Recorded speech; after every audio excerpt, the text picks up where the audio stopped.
And 3 months after Hurricane Milton now, the St. Pete City Council just recently approved cleanup and demolition work at Albert Whitted Airport right there on the waterfront downtown. Both Milton and Hurricane Helene destroyed 32 hangars and left the airport in shambles, really. Fox 13's Kaylee Tracy shows us tonight the damage and explains why city officials say the work is just now beginning. Parts of damaged Albert Whitted Airport sit untouched. It's looked the same way for 3 months. Cases of water laying next to a fridge flipped on its side. Oil cans and things once inside these hangars now lay where Hurricane Milton's 100-mile-per-hour winds dropped them. Those hangars turned into mangled pieces of metal. Oh, it was nauseating. I mean, you drive in and it's this metal sculpture is just awful.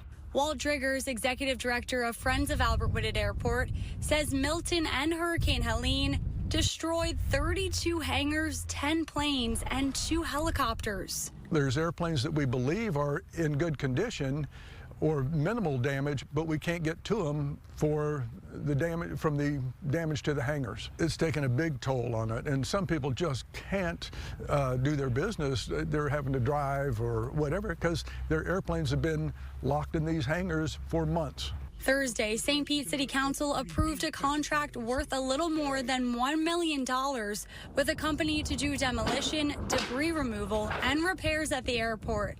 Officials say they hope to get reimbursed by FEMA, insurance, and possibly the state. We also understand there were thousands of people lost their homes, and they had flooded homes, and they've lost everything they had. So we have compassion for that and understand that those people, there's a lot more of those, so they may get more attention, but we're really frustrated it took so long to get just the cleanup done. The city's airport manager says crews have already started some minor repairs. Some of the bigger items, which requires heavier equipment or